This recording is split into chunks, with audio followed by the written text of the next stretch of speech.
Bismillahirrahmanirrahim. Assalamu alaikum, dear students. I hope you are well. Now it's time to take your lecture of statistics. Now come to the topic. Topic we will discuss today: sampling and sampling distribution. Chapter number 2. Students, sampling and sampling distribution. Students हमने theoretically इसके बारे में पढ़ा था कि sampling और sampling distribution क्या है।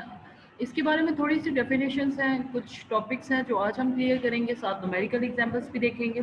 सबसे पहले बच्चे सैम्पलिंग है क्या है, ठीक है।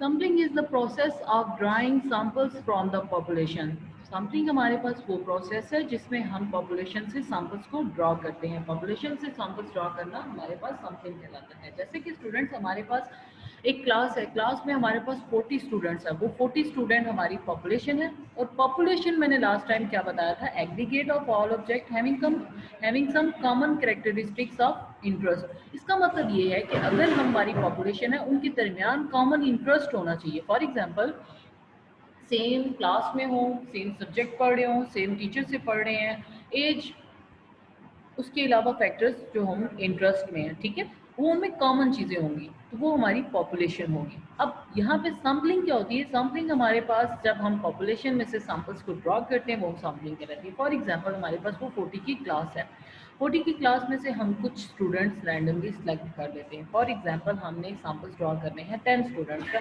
तो जो हम 10 स्टूडेंट्स रैंडमली सेलेक्ट करेंगे तो वो हम सैम्पल्स ड्रॉ कर रहे हैं पॉपुलेशन में से। ठीक हो गया। सैंपल हम ड्रॉ कर रहे हैं पॉपुलेशन में से, तो sampling is the process of drawing samples from the population. उसके बाद है sampling with replacement. In sampling with replacement, element drawn from population is replaced before drawing the next element. अब स्टूडेंट्स, इसमें क्या है सैम्पलिंग विद रिप्लेसमेंट में, in sampling with replacement element drawn from a population is replaced before drawing the next element. इसका मतलब ये है कि फॉर एग्जांपल, जैसे कि हमारे पास 40 की स्टूडेंट तादाद है, ठीक है, हम उसमें से एक स्टूडेंट सेलेक्ट करते हैं रैंडमली। एक स्टूडेंट को जब हमने सेलेक्ट किया तो देन सैम्पलिंग विद रिप्लेसमेंट में आप वो एलिमेंट दोबारा रिप्लेस करेंगे।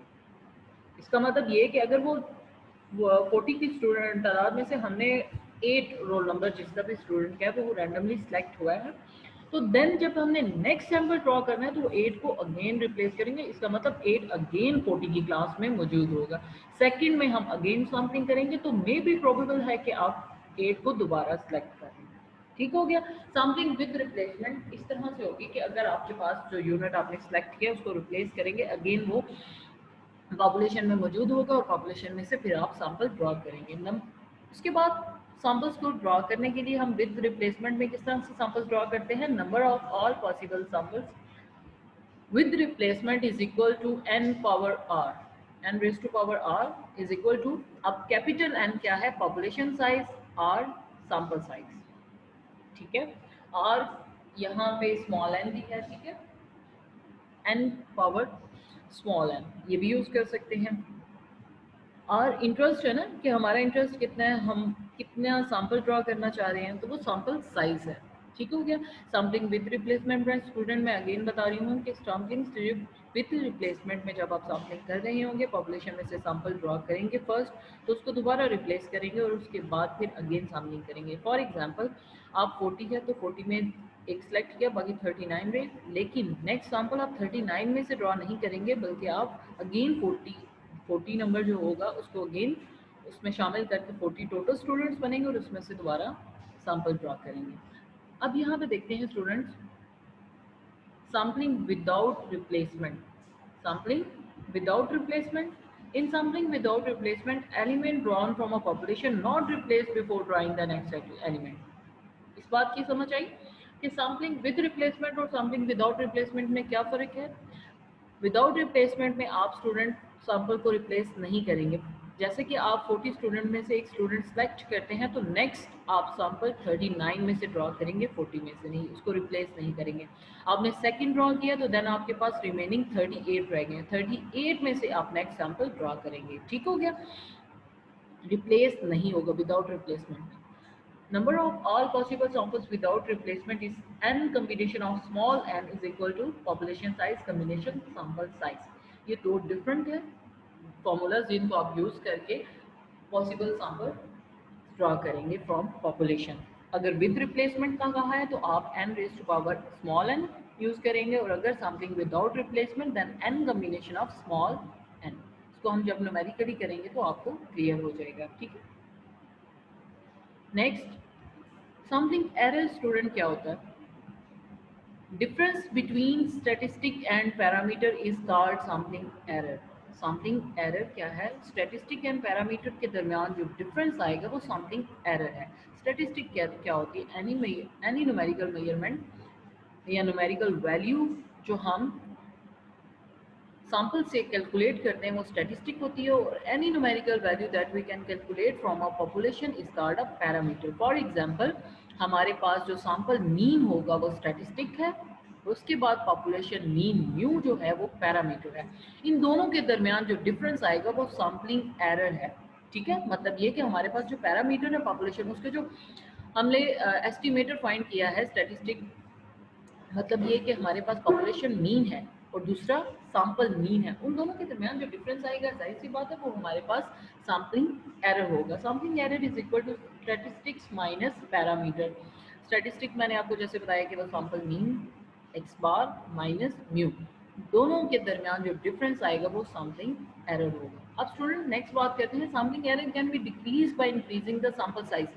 सैम्पलिंग एरर को हम डिक्रीज कैसे कर सकते हैं या इंक्रीज कैसे कर सकते हैं? सैम्पलिंग एरर को डिक्रीज किया जा सकता है bye increasing the sample size. जैसे जैसे स्टूडेंट सैंपल साइज को इंक्रीज करते जाएंगे सैम्पलिंग एरर डिक्रीज होता जाएगा। जैसे कि इसका मीनिंग क्या है? देखिए स्टूडेंट, हमारे पास अगर 40 स्टूडेंट हैं, उनमें से 10 स्टूडेंट हमारे पास सैंपल साइज है, सैंपल है, ठीक है। 10 का जो मीन आया है और 40 का जो मीन आया है, उन दोनों के दरमियान जो डिफरेंस है वो सैम्पलिंग एरर होगा। लेकिन जैसे जैसे स्टूडेंट हम सैंपल को इंक्रीज करते जाएंगे, सैंपल हमारा बढ़ता जाएगा, वो नियर टू पॉपुलेशन हो जाएगा। तो जैसे जैसे सैंपल साइज इंक्रीज होता जाएगा पॉपुलेशन को कवर करता जाएगा, इसका मतलब ये है कि उनके दरमियान डिफरेंस कम होता जाएगा। Clear student? सैम्पलिंग एरर वो चीज़ है जो हमारे पास सैंपल मीन और पॉपुलेशन मीन के दरमियान डिफरेंस है, और अगर हम सैंपल साइज को इंक्रीज करते जाए, जैसे 10 है, 10 से हम 15, 20, 25 जैसे जैसे इंक्रीज करते जाएंगे, हमारा सैम्पलिंग एरर उसके दरमियान जो डिफरेंस है वो कम होता जाएगा, ठीक है। क्योंकि हमारा जो सैंपल है वो अप्रोक्सीमेटली पॉपुलेशन तक पहुंचेगा। There is a reverse relation between sampling error and sampling size. Reverse relation between sampling error sampling size, मतलब ये कि जैसे जैसे हम सैम्पल साइज को बढ़ाएंगे सैम्पलिंग एरर कम होगा। अगर सैम्पल साइज स्मॉल होगा तो सैम्पलिंग एरर ज़्यादा होगा, ठीक है। इन दोनों के दरमियान रिवर्स रिलेशन है। उसी बात को दोबारा एक्सप्लेन किया लेकिन अदर वर्ड्स में। नॉन सैम्पलिंग एरर, हमने पहले सैम्पलिंग एरर देखा, अब non sampling error. Non sampling error students कब अक्कर होता है? Human error in collection of data, presentation of numerical और analysis the numerical data are called non sampling error. जैसा कि अब ह्यूमन एरर भी तो उत्तर हो सकता है, डाटा को कलेक्ट करने में, उसको प्रेजेंट करने में, एनालाइज करने में, कोई भी आप ऑपरेशन परफॉर्म कर रहे हैं, मीन फाइंड कर रहे हैं, कुछ भी आप उसकी प्रेजेंटेशन कर रहे हैं, टेबुलेशन फॉर्म में आप प्रेजेंट कर रहे हैं, उसके दरमियान कोई भी ह्यूमन एरर आ सकता है, तो वो हमारे पास क्या होगा? Non sampling error. Non sampling error increase by increasing sample size. अब इसमें क्या है कि नॉन सैम्पल एरर इंक्रीज किस तरह होता है? जैसे जैसे सैम्पल साइज बढ़ेगा। अब जैसे कि हम 10 स्टूडेंट से डाटा कलेक्ट करते हैं तो वो इजी है ना, उसमें गलती के चांसेस कम है। लेकिन जैसे जैसे सैम्पल साइज बढ़ेगा, हम 15 का लेंगे डाटा या 20 का डाटा लेंगे, तो वो हमारा गलती करने का चांसेस ज़्यादा है, ह्यूमन एरर, जिसको हम ह्यूमन एरर कहेंगे, ठीक हो गया। तो non sampling error increase by increasing sample size, लेकिन sampling error is decreased by increasing the sample size. ये बात आपने याद रखनी है। नेक्स्ट स्टूडेंट, हमारे पास प्राइस क्या है? The difference between mean and expected value of a statistic and the value of parameter being estimated is called bias. किस किस के दरमियान डिफरेंस है? Expected value of a statistic, mean और expected value of a statistic. For example statistics आपके पास x bar है, x bar का अगेन से मीन, वो और उसके दरमियान डिफरेंस किसका लेना है, the value of parameter. Parameter for example हम म्यू ले लेते हैं, तो उनके दरमियान जो डिफरेंस आएगा वो बाइस कहलाएगा। अब यहाँ पे जनरली जो नोटेशन यूज की गई है, bias is equal to expectation of theta head minus theta, theta parameter and theta head estimator. ठीक हो गया। हमारे पास ये स्टैटिस्टिक है और एक पैरामीटर है, पैरामीटर थीटा है एंड थीटा हेड हमारे पास स्टैटिस्टिक है।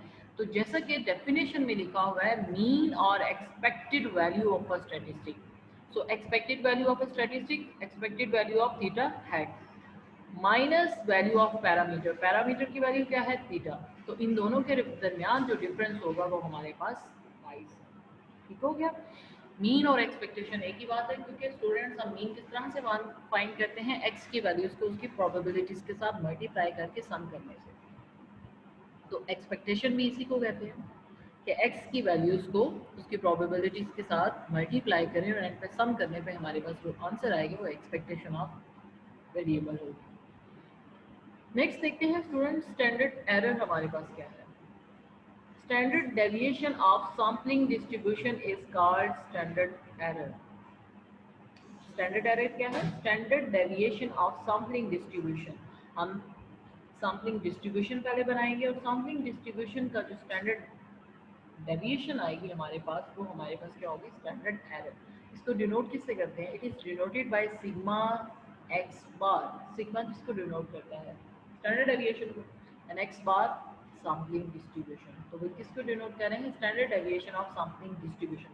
सो सिग्मा एक्स बार लिखा हो तो हम इसको क्या कहेंगे, स्टैंडर्ड एरर या standard deviation of sampling distribution. हमारे पास स्टूडेंट जो भी आंसर आया होगा, एक्स बार फॉर एग्जांपल हमने डिस्ट्रीब्यूशन बनाई है एक्स बार की, सैम्पलिंग डिस्ट्रीब्यूशन ऑफ मीन या सैम्पलिंग डिस्ट्रीब्यूशन ऑफ एक्स बार, उसके जो स्टैंडर्ड डेविएशन फाइंड करेंगे तो वो हमारे पास स्टैंडर्ड एरर होगा।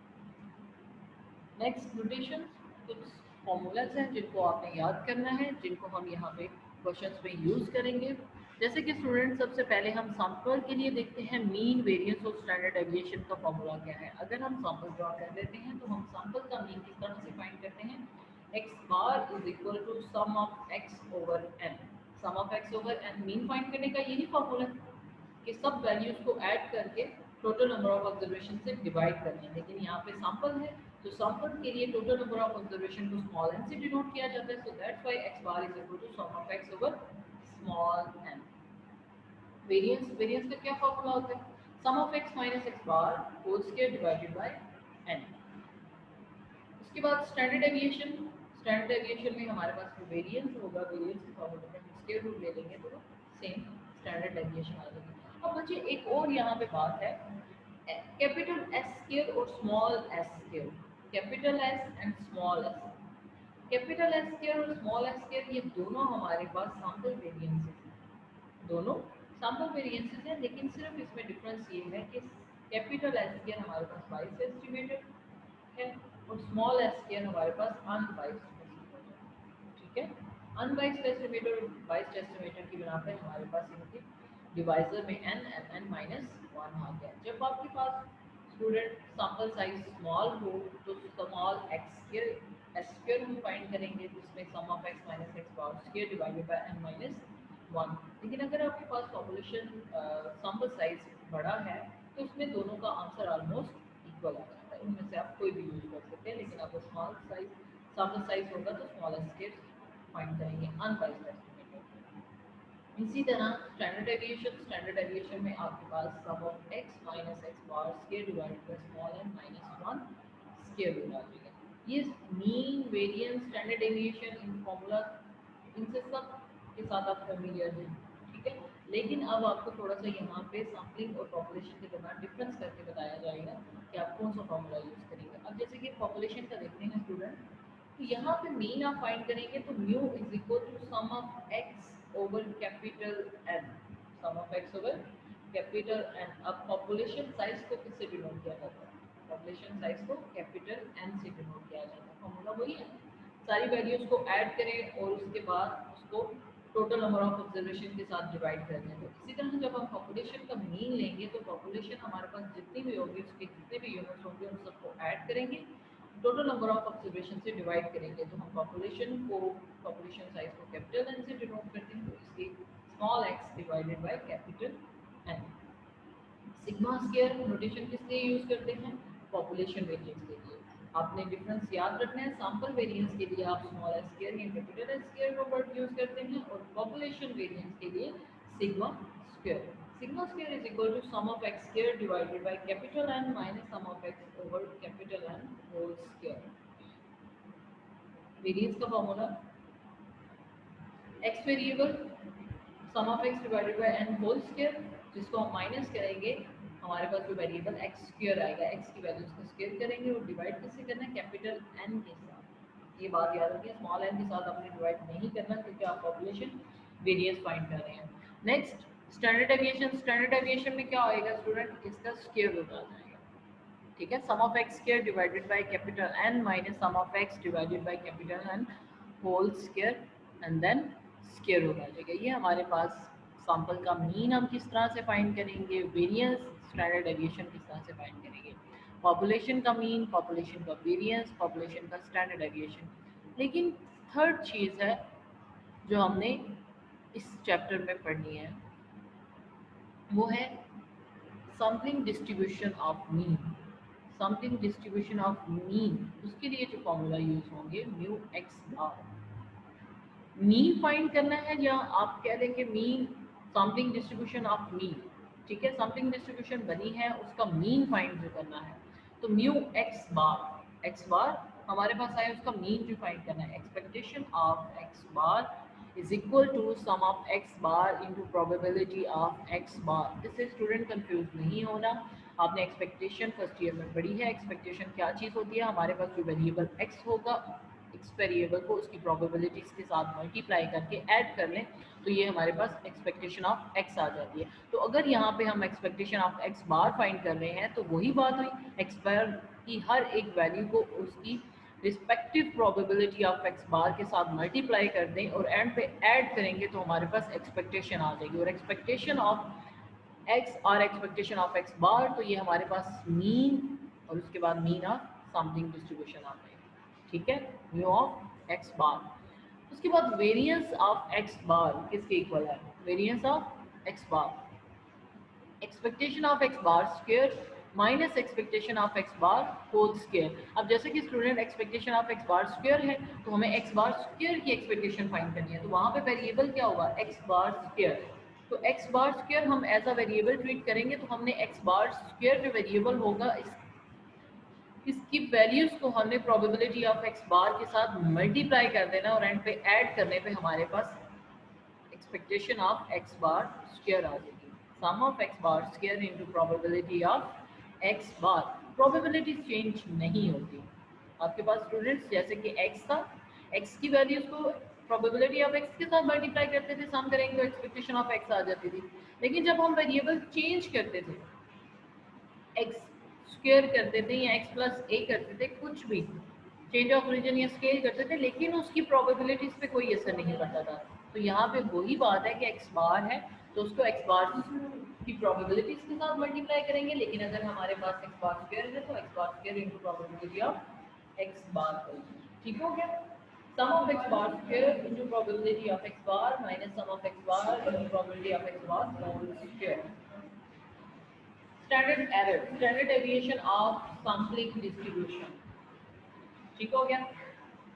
सिग्मा एक्स बार किसके इक्वल है? Square root of expectation of x bar square minus expectation of x bar whole square.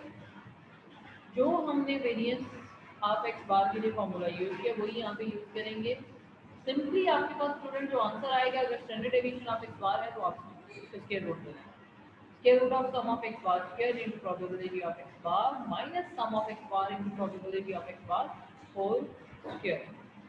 ठीक हो गया?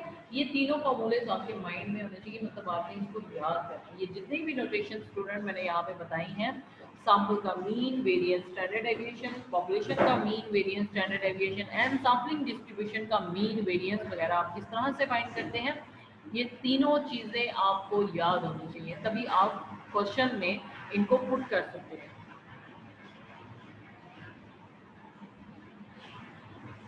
नेक्स्ट स्टूडेंट, एक बात और नोट करनी है आप, जैसे कि समटाइम्स क्या आपको क्वेश्चन में कहेंगे कि आप ये चीज़ प्रूव करें, तो ये आपके पास जो mean of sampling distribution of mean है, मतलब ये कि mu of x bar, expectation of x bar है जो मैंने आपको 22 का बताया था स्टूडेंट, 22 कि difference between mean of statistics क्या है, x bar, mean of statistics मतलब ये कि एक्सपेक्टेशन ऑफ एक्स बार और पैरामीटर म्यू के दरमियान जो डिफरेंस है वो 22 कहलाता है। तो उनके दरमियान 22 में 0 होती है, मतलब ये कि म्यू ऑफ एक्स बार किसके इक्वल है, म्यू के इक्वल। आपके पास जो मीन है, ठीक है, मीन ऑफ एक्स बार तो म्यू के इक्वल आएगा।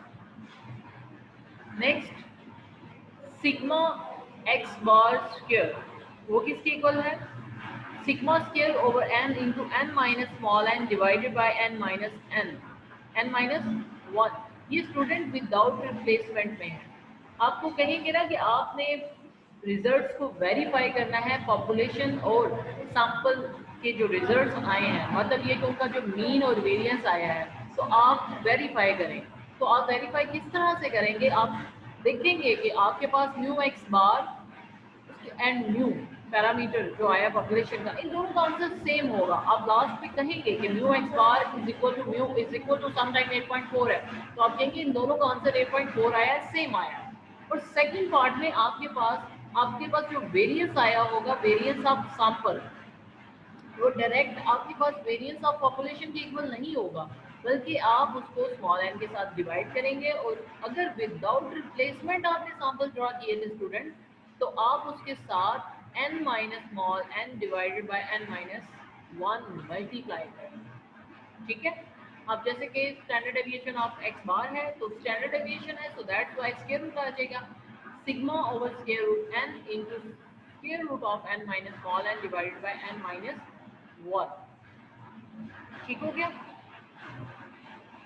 और जब आपके पास सिचुएशन स्टूडेंट विद रिप्लेसमेंट की हो, आपने सैंपल विद रिप्लेसमेंट ड्रॉ होंगे। हाँ, एक बात हमने कंफ्यूज नहीं होना, mu of x bar mu के इक्वल आएगा विद रिप्लेसमेंट हो विदाउट रिप्लेसमेंट हो, सिर्फ और सिर्फ वेरिएंस और स्टैंडर्ड डेविएशन वो विद रिप्लेसमेंट और विदाउट रिप्लेसमेंट में आपके पास डिफरेंट हो गए। मतलब ये कि आपके पास ये जो फैक्टर है ना, N minus small N divided by N minus 1, ये विदाउट रिप्लेसमेंट में मल्टीप्लाई होगा, लेकिन विद रिप्लेसमेंट में मल्टीप्लाई नहीं होगा। Sigma x bar square is equal to sigma square over N and sigma x bar is equal to sigma over square root N. Clear student, ये आपने चीज़ें याद करनी है। आप आज का लेक्चर नोट करेंगे, उसके बाद ये फॉर्मूले सारे आपने जुबानी याद करने हैं। नेक्स्ट ये भी चीज़ आपने माइंड रखनी है कि आपके पास expectation of small s square है, ये वेरिएंस है ना, small s square variance of sample. तो स्टूडेंट वेरिएंस ऑफ सैंपल जो होगा वो किसके इक्वल आता है, स्मॉल एस अगर आपने फाइंड किया हुआ हो, sigma square into N over N minus 1 without replacement है ना। विदाउट रिप्लेसमेंट में आपने याद रखना है एन ओवर एन माइनस 1, लेकिन पीछे आपने कंफ्यूज नहीं होना, पीछे आपने फैक्टर याद रखना है N minus small N divided by N minus 1। लेकिन ये किस सूरत में, आपके पास अगर वेरिएंस ऑफ एक्स बार हो, लेकिन यहाँ पे वेरिएंस ऑफ सैंपल है। वेरिएंस ऑफ सैंपल में जो वेक्टर मल्टीप्लाई होगा वो capital N over capital N minus 1 है, ठीक है। आपका आंसर सेम आएगा, मतलब ये कि आप जैसे फॉर एग्जांपल विद रिप्लेसमेंट में देख रहे हैं, आपका जो आंसर आया है variance of small s square, वो सिग्मा स्क्वायर के इक्वल ही आएगा विद रिप्लेसमेंट। लेकिन जब अगर विदाउट रिप्लेसमेंट, ये विद और विदाउट मैंने आपको एक्सप्लेन किया कि ये आप सैंपल ड्रॉ करते वक्त इसको करेंगे, ठीक है, विद रिप्लेसमेंट या विदाउट रिप्लेसमेंट। तो आपको क्वेश्चन में जब गिवन होगा आपने विद रिप्लेसमेंट किया, तो आप लास्ट में जब वेरिफिकेशन कर रहे होंगे तो आप ये फॉर्मूले यूज करेंगे। विदाउट रिप्लेसमेंट है तो आप फैक्टर्स के साथ n capital n divided by capital N minus 1 multiply करें। अब बात आती है स्टूडेंट कैपिटल एस स्क्वायर, दो वेरिएंस बताए हैं ना मैंने, variance of sample small s square और capital S square. Small s square हमारे पास अनबाइस्ड है और कैपिटल एस स्क्वायर हमारे पास बाइस्ड है। तो expectation of capital S square किसके इक्वल होगा विदाउट रिप्लेसमेंट में, sigma square into N minus 1 divided by N into capital N over N minus 1। Without replacement में वही फैक्टर आप याद रखेंगे n/n-1, लेकिन कैपिटल एस स्क्वायर और स्मॉल एस में फर्क इतना है कि आप कैपिटल एस स्क्वायर में small n-1 divided by small n multiply करेंगे, ठीक है। अब जैसे कि विद रिप्लेसमेंट है तो आपके पास विद रिप्लेसमेंट में capital N over capital n-1 नहीं आएगा, ठीक है। First, second, third, fourth, expectation of capital S square is equal to sigma square into n-1 divided by small n with replacement. ये फॉर्मूला है स्टूडेंट जो आपने mind में रखने हैं, आप के लिए थोड़ा सा भी टफ होगी, लेकिन जैसे जैसे आप क्वेश्चन अटेम्प्ट करेंगे, क्वेश्चन के फॉर्मूलाज पुट करेंगे तो आपको फिगर टिप्स, ठीक है। अब न्यूमेरिकल क्वेश्चन की तरफ आते हैं, सॉल्व करते हैं। तो आप देखेंगे एग्जांपल हम इस तरह से ड्रा करते हैं, विद रिप्लेसमेंट में, विदाउट रिप्लेसमेंट में, समथिंग डिस्ट्रीब्यूशन कैसे बनाते हैं, उसके बाद लास्ट पे वेरिफिकेशन कैसे करते हैं। हम क्वेश्चन नंबर 1 एक्सरसाइज का लेंगे। A population consist of 5 numbers 3, 7, 11, 15 and 19। ये हमारे पास पॉपुलेशन है। पॉपुलेशन का साइज कितना है? 5। कैपिटल एन इज 5 और वो पॉपुलेशन क्या है? 3, 7, 11, 15 and 19. Take all possible samples of size 2 without replacement. हमने sample size कितना है? Small n is 2. Small n is 2. All possible samples of size 2. लेकिन without replacement हमने population में से draw किया, ठीक है। विदाउट रिप्लेसमेंट मैंने बताया ना आपको, विदाउट रिप्लेसमेंट में सैंपल साइज किस तरह से ड्रा किया जाता है? n combination of small n, ठीक है। हमने फाइंड क्या करना है student? Find the mean and standard deviation of sampling distribution of mean. Sampling distribution of mean बनानी है, मतलब ये कि सैम्पलिंग डिस्ट्रीब्यूशन ऑफ x बार हमने फाइंड करनी है और उसका मीन और उसकी स्टैंडर्ड डेविएशन फाइंड करनी है, लेकिन इसमें वेरिफिकेशन लास्ट में उन्होंने नहीं मांगी। स्टूडेंट सॉल्यूशन की तरफ आते हैं। Given population 3, 7, 11, 15 and 19, capital N is 5 and small n is 2। हमने सैंपल साइज 2 लेना है।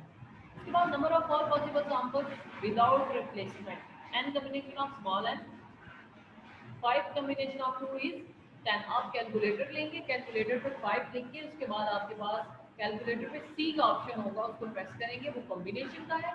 तो 5 कॉम्बिनेशन ऑफ 2, फर्स्ट ईयर में आपने कॉम्बिनेशन एंड परम्यूटेशन दोनों पढ़ी हुई है। कॉम्बिनेशन किस तरह से लेंगे? 5 कॉम्बिनेशन ऑफ 2 करेंगे तो आंसर इज 10।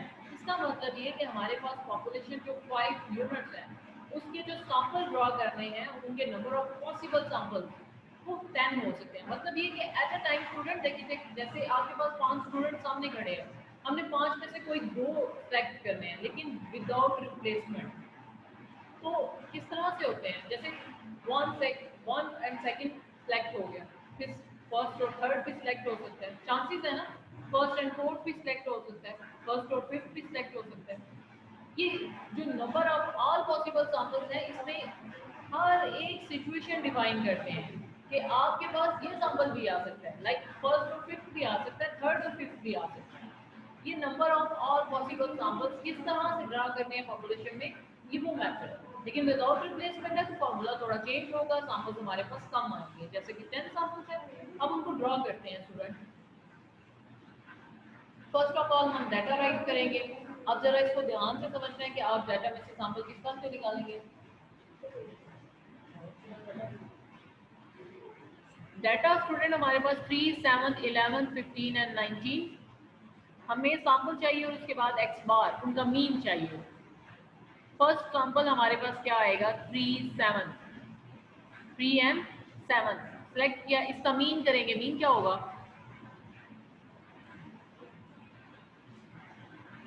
3, 7, 3 और 7 को ऐड करेंगे 10, 10 को 2 पे डिवाइड करेंगे तो 5 आ जाएगा, जो कि x बार है, ठीक है। मीन आप किस तरह से फाइंड करते हैं? दोनों वैल्यूज को ऐड करके 2 पे डिवाइड कर देंगे तो वो हमारे पास मीन आ जाएगा। अगर 3 वैल्यूज है, 3 का सैंपल दिया है, तो हमारे पास तीनों वैल्यूज को ऐड करेंगे, 3 पे डिवाइड करेंगे तो वो हमारे पास मीन आ जाएगा। अब फर्स्ट सैंपल क्लियर है, 3 एंड 7।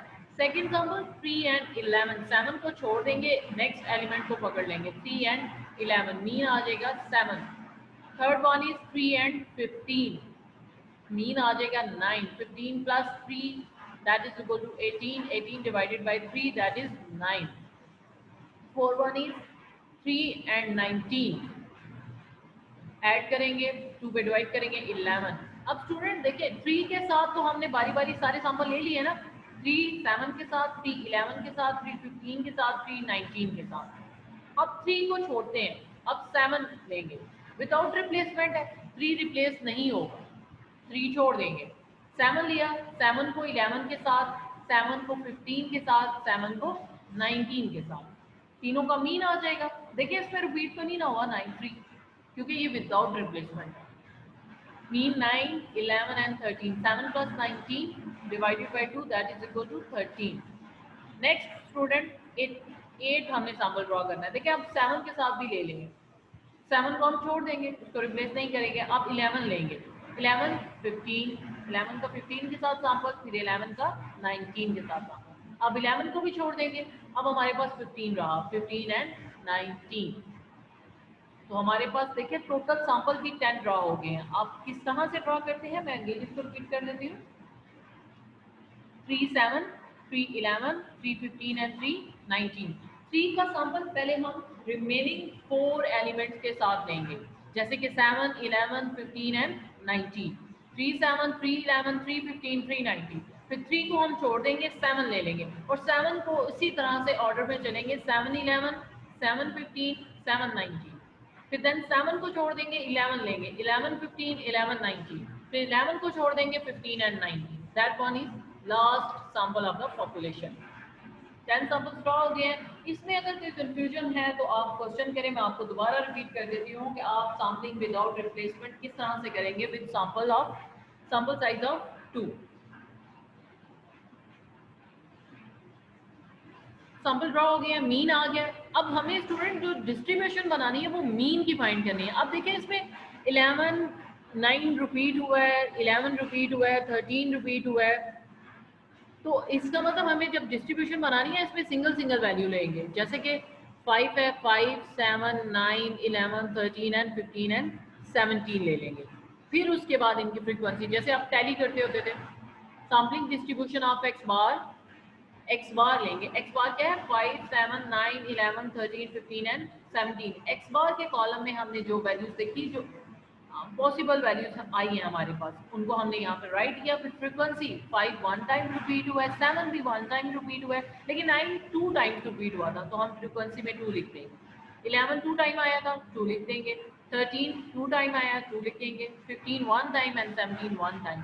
क्लियर है कि सैम्पलिंग डिस्ट्रीब्यूशन ऑफ एक्स बार हम किस तरह से बनाएंगे, सैंपल लेंगे और फ्रीक्वेंसी ले लेंगे, फ्रीक्वेंसी जितने टाइम एक्स बार रिपीट हुआ है, सम करेंगे तो सम ऑफ एफ किसके इक्वल आया है, 10 के इक्वल। और ये सम ऑफ एफ जो आता है वो आपके पास टोटल नंबर ऑफ सैंपल्स के इक्वल आना चाहिए। देखिए सैंपल हमने 10 ड्रॉ की है ना, फ्रीक्वेंसी भी हमारे पास 10 आ गई। प्रोबेबिलिटी ऑफ एक्स बार क्या होती है, प्रोबेबिलिटी किस तरह से होती है आपके पास बच्चे, 1 डिवाइडेड बाई 10, टोटल फ्रीक्वेंसी के साथ आप डिवाइड करेंगे, 1 divided by 10, 2 divided by 10, same like हम हर एक वैल्यू को उसकी टोटल फ्रीक्वेंसी के साथ डिवाइड कर देंगे, तो ये हमारे पास प्रोबेबिलिटी ऑफ एक्स बार आ जाएगी। हमें x bar into probability of x bar चाहिए, तो एक्स बार की वैल्यू को प्रोबेबिलिटी ऑफ एक्स बार से मल्टीप्लाई करेंगे। 5 into 1 5 by 10, 7 by 10, 9 by 10, up to so on. हमारे पास sum x bar into probability of x bar किसके इक्वल आ जाएगा, 110 डिवाइडेड बाई 10। हमें वेरिएंस के लिए एक्स बार स्क्वायर भी चाहिए, उसके साथ प्रोबेबिलिटी ऑफ एक्स बार को मल्टीप्लाई करें। एक्स बार का स्क्वायर करेंगे, 5 का स्क्वायर इज 25, 25 को प्रोबेबिलिटी ऑफ एक्स बार के साथ मल्टीप्लाई करेंगे तो 25 by 10। 7 square 49, 49 into 1 that is equal to 49 divided by 10। Same like हर एक एक्स बार की वैल्यू का स्क्वायर करेंगे, प्रोबेबिलिटी ऑफ एक्स बार के साथ मल्टीप्लाई करेंगे, तो हमारे पास x bar square into probability of x bar का कॉलम आ जाएगा। लास्ट पे जब ऐड किया वैल्यूज को तो क्या आया, 1330 divided by 10। X bar square into probability of x bar का आंसर 1330 डिवाइडेड बाई 10। अब स्टूडेंट हमें इसका मीन और वेरिएंस चाहिए था। मीन का क्या फॉर्मूला मैंने आपको बताया था, mu x bar is equal to expectation of x bar sum of x bar into probability of x bar. ये हमारे पास मीन ऑफ एक्स बार है, तो वैल्यूज को पुट करेंगे, हमारे पास कॉलम आ गया हुआ है ना x bar into probability of x bar का। तो सम करेंगे तो 110 डिवाइडेड बाई 10 आया, तो आंसर इज 11। हमें उसका स्टैंडर्ड डेविएशन भी चाहिए। स्टैंडर्ड डेविएशन का फॉर्मूला लिखा, स्क्वायर रूट, और स्क्वायर रूट में expectation of x bar square minus expectation of x bar whole square, sum of x bar square into probability of x bar minus expectation sum of x bar into probability of x bar का whole square. Values को student हम put करते हैं, तो sum of x bar square into probability of x bar, हमारा column था ना, column में क्या आंसर आया था 1130 और डिवाइडेड बाय 10, हमने वैल्यूज को पुट कर दिया। X bar into probability of x bar का सम क्या आया था 110 डिवाइडेड बाय 10, वैल्यूज को पुट किया, स्क्वायर किया, जब हम स्क्वायर रूट लास्ट पे आंसर गेट करेंगे तो वो हमारे पास क्या आ जाएगा 3.4641। ठीक हो गया। हमें student mean and variance, mean and standard deviation of x bar चाहिए था, तो उसके लिए हमने पहले standard x bar distribution of x bar बनाई है और फिर उसका मीन एंड वेरिएंस निकाला। और एक्स बार की डिस्ट्रीब्यूशन कहाँ से आई है, हमने पहले सैम्पल्स बना के उसका मीन फाइंड किया है, और मीन फाइंड करने के बाद स्टूडेंट हम फ्रीक्वेंसी लगाई है, और फ्रीक्वेंसी के बाद उसकी प्रोबेबिलिटीज निकाली है, और फिर कॉलम्स हमने मल्टीप्लाई करने पर फाइंड किया। ठीक है स्टूडेंट। अब कल इंशाल्लाह हम इसके नेक्स्ट क्वेश्चन करेंगे, इस तरह कि आपको कोई एक क्वेश्चन मैं आज दूंगी वो आप अटेम्प्ट करेंगे तो आपको ये क्लियर हो जाएगा। नेक्स्ट हम कल इंशाल्लाह करेंगे तो ये मोर आपको पता चलेगा कि हम वापस किस तरह से जाएंगे। चलें ठीक है, अल्लाह हाफ़िज़।